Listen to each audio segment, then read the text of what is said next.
오늘 본문은 누가복음 2장 15절부터 20절까지의 말씀이 되겠습니다. 메시아 만남이 가져온 변화. 성탄의 주인공은 변함없이 언제나 예수 그리스도이십니다. 하지만 성탄의 메시지가 선포되는 곳, 또 성탄의 드라마나 성탄 콘서트가 연주되는 곳마다 대표적 조연들이 있다면, 주연이 아닌 조연들이 있다면 동방박사들과 목자들, 아마도 이 두 그룹이 대표적인 조연이라고 할 수가 있을 것입니다. 하지만 동방박사들과 목자들이 아기 예수님을 만나는 장면을 성경에서 보면 여러 가지로 대조를 형성하고 있습니다. 우선 동방박사들은 페르시아의 대표적인 엘리트 그룹에 속하는 제사장 가문 출신들이었습니다. 일종의 천문학, 점성술, 그리고 마술을 연구하는 사람들이라고 할 수가 있고, 이들은 궁궐에서 왕을 보좌하기도 했습니다. 그들은 지혜로운 현자, 와이즈맨으로, 매좌이로 통하고 있었습니다. 그들은 성경을 연구하다가 메시아 탄생의 징조를 알고 그 탄생의 주인공이신 메시아를 만나고자 하는 종교적 열망을 가졌습니다.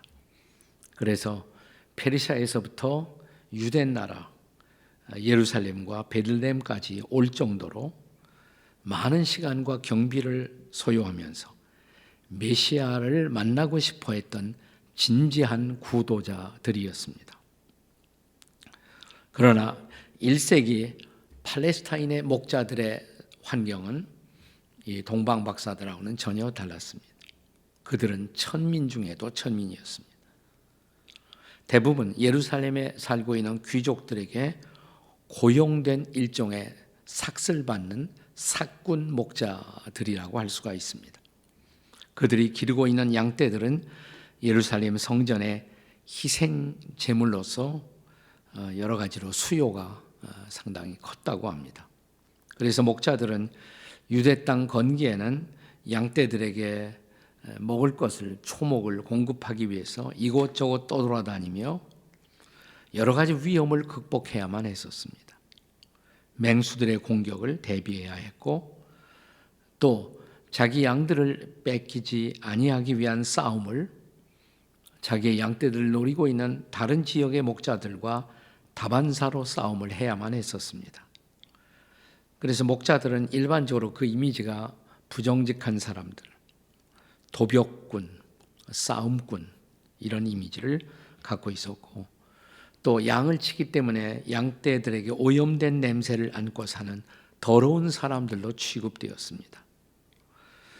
오늘 우리가 누가복음 2장에 보시면요, 특별히 8절에 예수님이 나시던 그 밤에도 베들레헴 시내가 아니고 베들레헴 지경 밖에 시외에서 분리되어 양떼를 치고 있었다라고 성경은 기록합니다. 그들은 결코 종교적인 사람들이 아니었습니다. 그런데 갑자기 그들은 천사들의 출현을 경험하게 됩니다. 그리고 메시아 탄생의 소식을 알게 되고, 메시아로 오신 아기 예수님을 만나자 목자들의 인생은 변화됩니다. 메시아와의 만남이 가져왔던 변신, 변화, 이것이 오늘 우리의 관심의 주제입니다.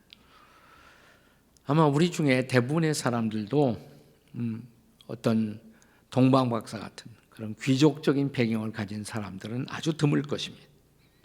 우리 대부분 소시민적 생존에 매달려 특별히 코로나를 경험하면서 금년 하루 쉽지 않은 한 해를 살아온 사람들이라면 우리에게도 마땅히 있어야 할 변화를 위해 이 목자들의 변신 혹은 목자들의 변화를 주목해 볼 필요가 있습니다. 그들은 예수님 만나고 어떻게 변화되었을까요? 자, 예수님을 만난 이들의 변화, 그 변화를 주목해 보고자 합니다. 어떤 변화가 왔을까? 첫째로 믿음의 사람이 됩니다. 그들은 믿음의 사람이 됩니다. 본문 15절 말씀을 함께 보도록 하겠습니다. 15절 말씀입니다.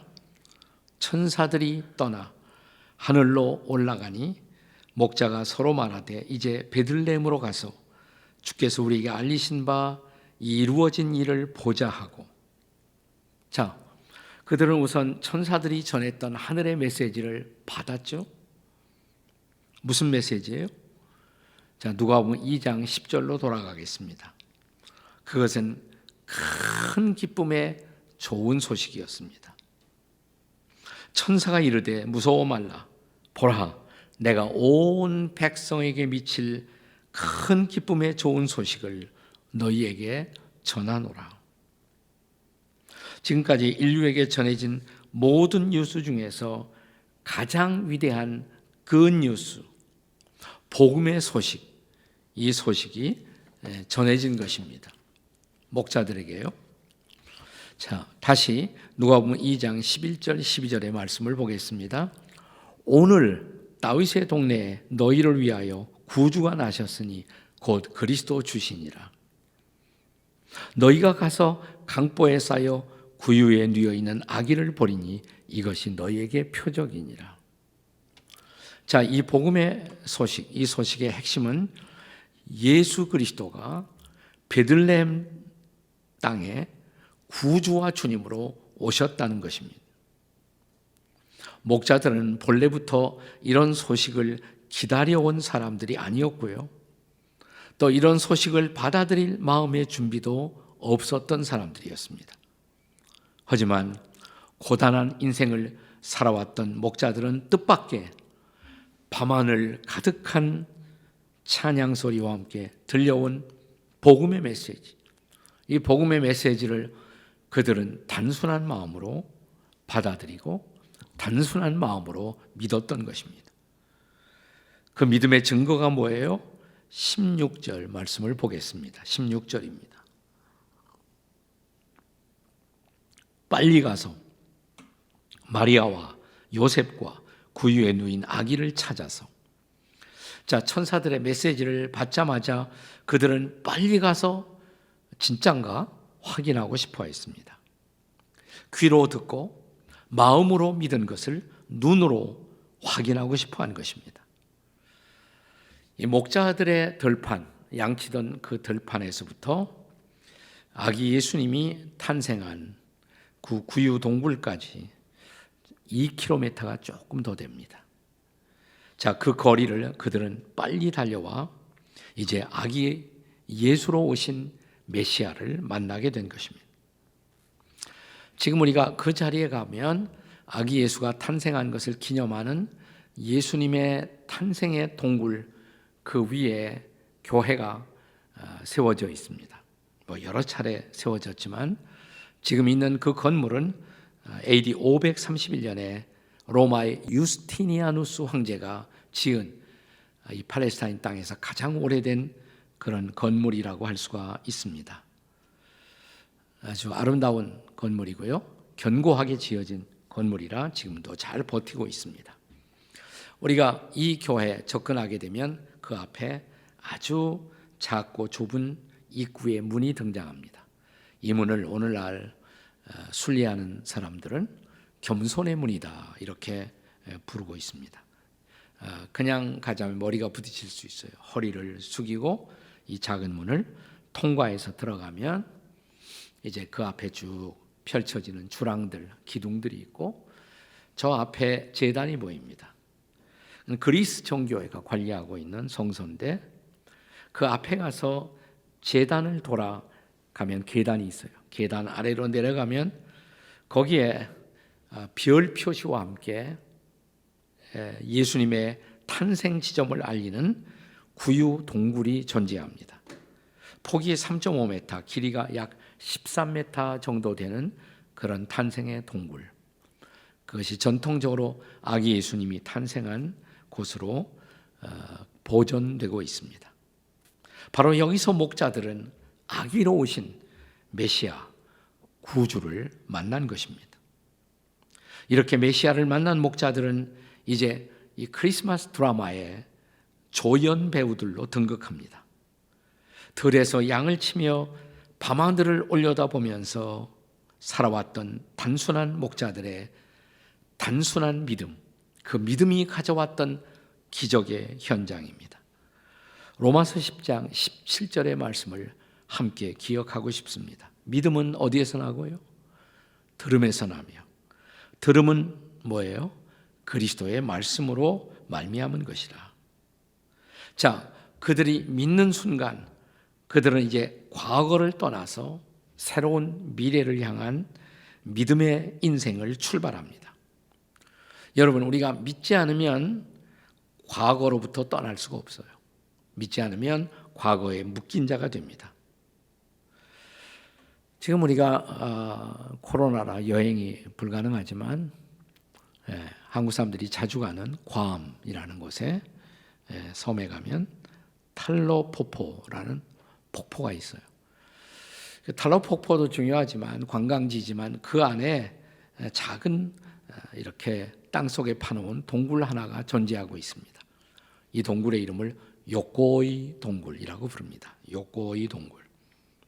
1945년 세계 제2차 대전이 끝나고 일본이 항복하고 이제 그 소식이 괌 전체에 전해졌습니다. 그런데 요코이라는 일본 군인은 그 말을 믿지 않았어요. 이건 우리를 아마도 잡기 위해서 퍼뜨리는, 요즘 말로 말하면 가짜 뉴스, 페이크 뉴스일 것이다. 그리고 더 숨어야겠다. 낮에는 그 굴에 숨어 있는 거예요. 그리고 밤이 되면 굴에서 나와서 이제 그 주변을 다니면서 먹을 것을 채집하고, 그래서 이 굴 속에서 생존해온 세월 무려 28년이에요. 28년 동안. 그러다 나중에 잡혔습니다. 이 사람이 잡혔어요. 그리고 이제 일본으로 그렇게 이제 후송되어 갔습니다만은, 자, 그가 28년의 세월, 그 어둠의 포로 생활, 동굴 생활, 그 지독한 참담한 삶을 살아왔던 원인은 그에게 들려왔던 소식, 전쟁은 끝났다, 이걸 믿지 않은 거예요. 복음을, 그 뉴스를 믿지 못하는 것입니다. 믿지 못하면 과거에 묶이는 것입니다. 믿으면 새날이 기다리고 있습니다. 십자가에서 우리의 허물과 죄를 짊어지고 돌아가신 그분, 그리고 우리에게 새로운 생명을 주고자 부활하신 그분, 그분을 나의 구주, 나의 주님으로 믿는 그 믿음이 저와 여러분을 새 인생으로 만들어 주시는 것을 믿으시기 바랍니다. 아멘. 네. 이 베들레헴의 목자들, 그들은 천사가 전해준 복음의 소식을 듣고 믿음으로 믿음의 사람이 되어 새로운 인생을 살게 된 것입니다. 저와 여러분은 어떨까요? 우리는 아직도 과거에 묶인 사람입니까? 아니면 미래를 향해서 나아가고 있는 사람입니까? 우리에게 전해진 예수 그리스도의 십자가의 복음, 이 복음을 믿고 받아들이신 분이라면 이제 우리는 미래를 향해서 걸어갈 수 있는 새로운 피조물이 된 것을 믿으시기 바랍니다. 그래서 우리는 믿음의 삶, 그리고 믿음의 사람이 되는 것입니다. 자, 목자들에게 일어난 두 번째 변화는 뭐냐? 증거의 사람이 됩니다. 증거의 사람. 따라서 해보세요. 증거의 사람. 네, 우리 본문 17절을 보세요. 보고 천사가 자기들에게 야기에 대하여 말한 것을 전하더라 그랬습니다. 전했다. 우리가 NIV 번역에 보면 여기 그들이 전했다, 말씀을 전했다, 이 말을 They spread the word. 그들이 말씀을 spread 했다, 퍼뜨려 전했다, 이 말이 퍼뜨려 전했다. 자, 우리가 본문 18절에 보시면 듣는 자가 다 목자들이 그들에게 말하는 것을 놀랍게 여기더라 그랬습니다. 놀랍게 여기더라. 그들은 이제 증인이 된 것입니다. 증인이, 복음의 증인이 된 것입니다. 그리고 그들은, 이 목자들은 크리스마스 드라마의 최초의 증인이 되었습니다. 더 쉽게 말하면 목자들이 전도자가 된 것입니다. 한 신학자는 오늘날 교회의 법정에, 교회의 뜰학에 판사도 많다. 판단하는 사람, 판사도 많아요. 또 검사도 많다. 고발하는 사람도 많아요. 그런데 변호인과 증인이 적다. 이것이 오늘 교회의 문제다 그랬어요. 변호인과 증인이 적다. 증인이 뭡니까? 본대로, 경험한 대로, 그대로 말하는 사람이 증인이 아닙니까? 우리가 예수님의 증인이 된다. 내가 경험한 예수님, 내가 만난 예수님을 말하는 것. 그것이 바로 증인의 삶이죠. 우리가 잘 아는 사도행전 1장 8절 지상 명령을 기억하십니까? 주님의 마지막 명령이죠. 오직 성령이 임하시면 너희가 권능을 받고 예루살렘과 온 유대와 사마리아와 땅끝까지 이르러 뭐가 돼요? 내 증인이 되리라 하시니라. 증인이 되는 일, 어려운 일일까요? 아니에요, 사실은. 본대로, 들은 대로 말하시면 되는 것입니다. 내게 찾아온 예수, 내가 경험한 예수님, 그걸 내가 보고 들은 대로 말하면 증인이 되는 것입니다. 우리가 구약 성경에 보시면 열왕기하 7장에 그때 이스라엘에 기근이 들었어요. 먹을 것이 없었어요. 아주 참담한 기근 상태가 전개되었습니다. 그런데 그 기근 상태 속에서 열왕기하 7장에 보면 놀라운 일은 사마리아라는 성에는 거기 가면 먹을 것이 또 입을 것이 마실 것이 지천으로 있다. 복음이 아닙니까? 굿뉴스가 아닙니까? 아무도 믿지 않았어요. 그런데 한센병 환자들, 나병 환자들이 그것을 믿었고 가서 확인했습니다. 보니까 진짜 아무것도 먹을 것 없었던 그 시대에 먹을 것이 지천으로 쌓여 있는 거예요. 자, 그때 그들이 이런 말을 합니다. 열왕기하 7장 9절의 말씀인데요.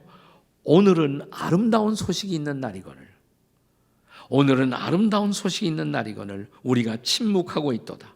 만일 우리가 밝은 아침까지 기다리면 벌이 우리에게 미칠지니 이제 떠나서 가서 고하자.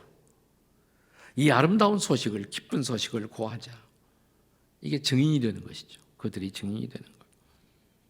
신약 성경에서도 바울 사도는 이 복음을 받은 다음에 이런 고백을 하지 않습니까? 고린도전서 9장 16절이에요. 한번 따라서 해보세요. 만일 복음을 전하지 아니하면 내게 화가 있을 것입니다. 이게 바로 증인의 삶이죠. 증인의 삶.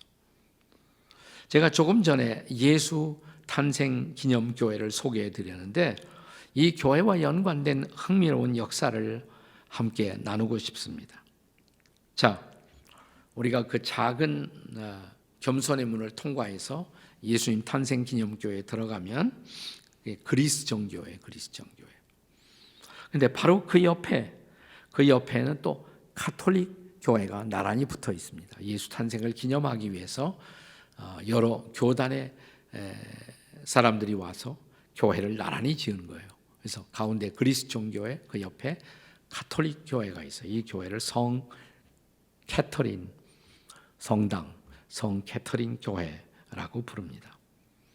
우리가 성탄 크리스마스 이브가 되면 전 세계 여기서부터 가톨릭 교회로부터 이렇게 미사 드리는 것이 전 세계에 이제 방영이 됩니다.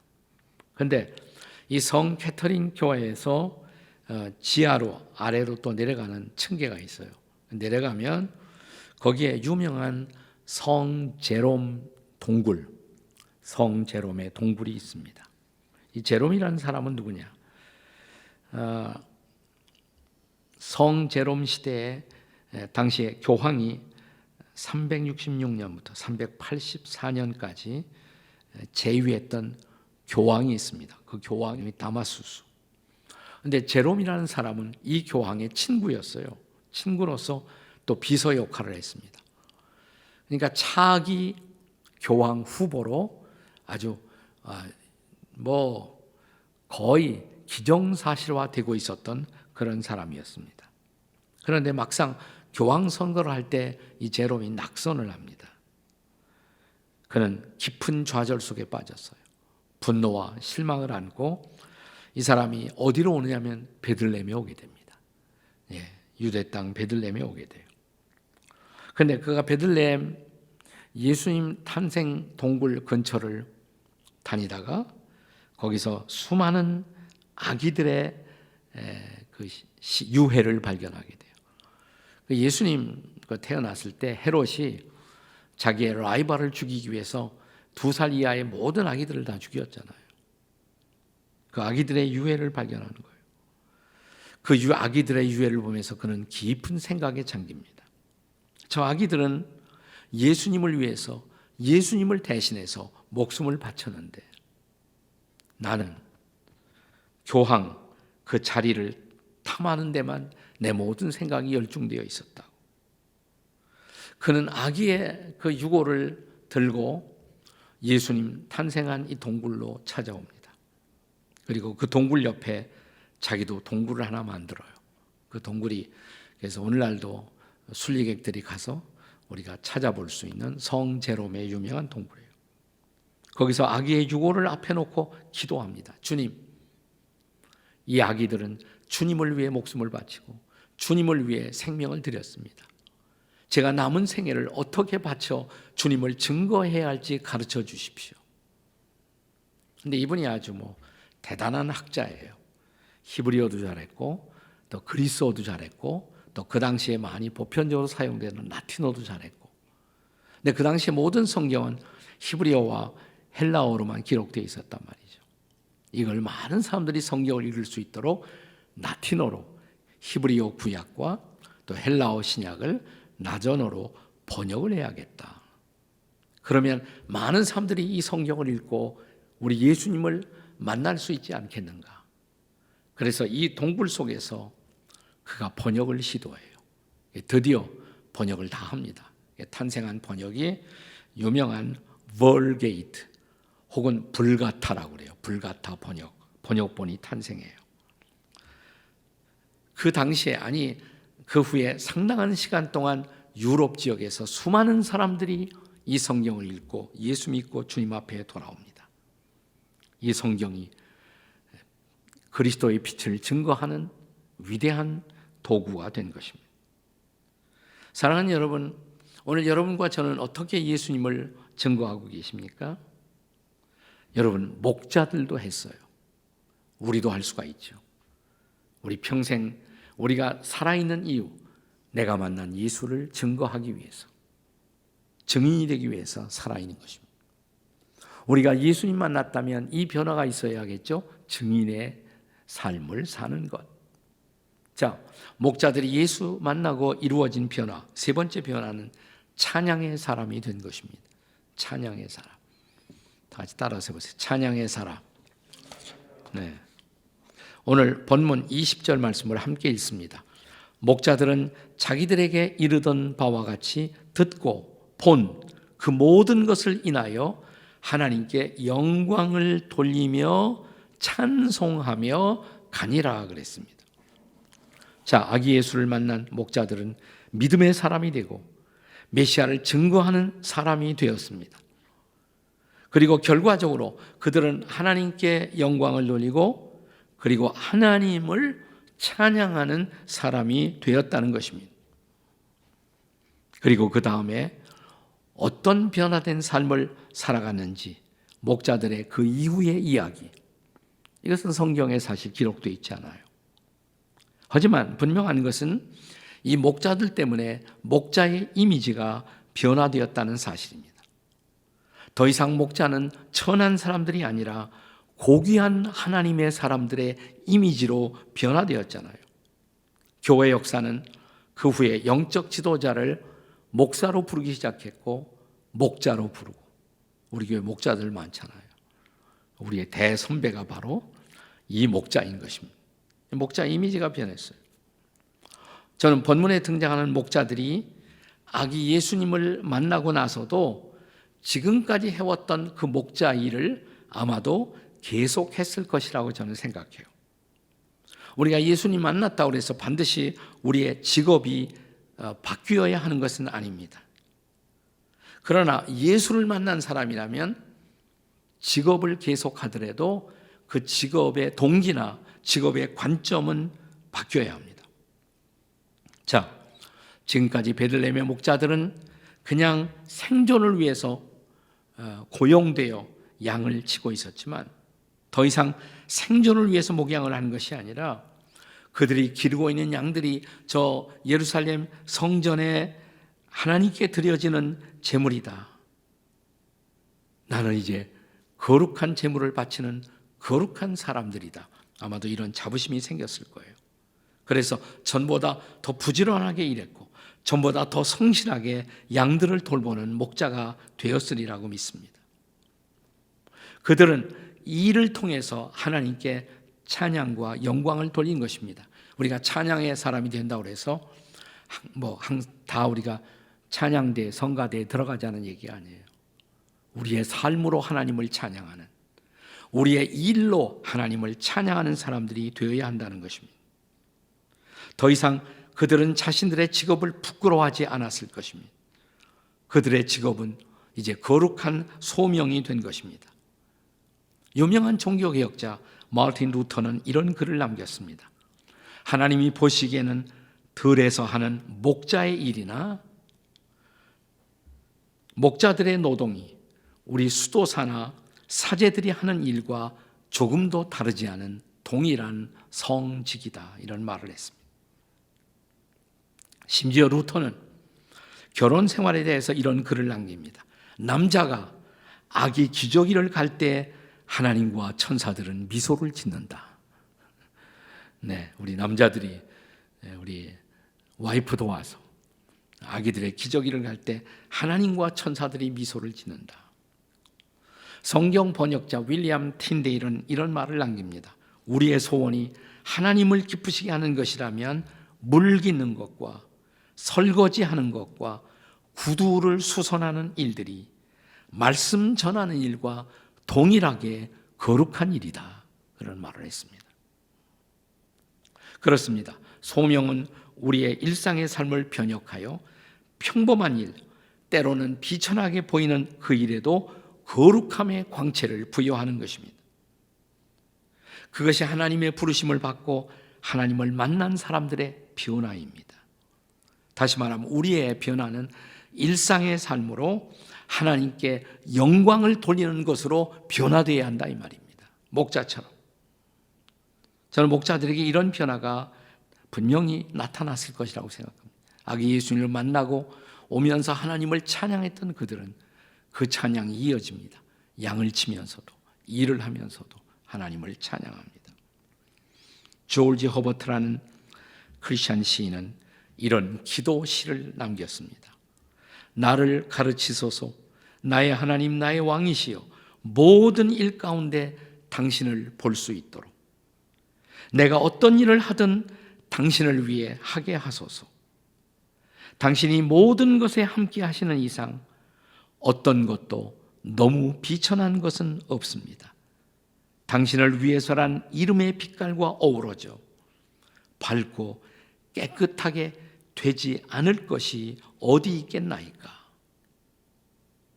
이게 바로 하나님께 영광을 돌리는, 하나님을 찬양하는 삶이죠. 저 유명한 작곡가 핸델이 저 유명한 메시아 작곡을 드디어 끝마쳤을 때 다 끝났구나, 드디어 다 끝났구나. 딱 일어났다가 아니야, 안 끝났어. 그 자리에 다시 앉았대요. 그리고 붓을 들어 자기가 지금까지 했던 메시아의 악보 가사 맨 마지막에다가 글자 3개를 더 첨부했습니다. SDG, SDG. 이게 무슨 말이냐면 라틴어로 Soli Deo Gloria. 그리고 이제 정말 끝났다. 이제 정말 끝났다. 그렇습니다. 하나님께 영광, 이것이 변화된 목자들의 삶, 변화된 모든 그리스도인들의 삶의 이유가 되지 않습니까? 우리가 한 해를 마무리하면서 찬송과 감사로 주님께 영광을 돌리는 저와 여러분이 될 수가 있을까요? 저를 따라서 S, D, G 무슨 뜻이에요? 다 같이 솔리, 데오, 글로리아. 하나님께 영광. 네, 오직 하나님께 영광. 하나님께 박수로 영광을 돌리겠습니다.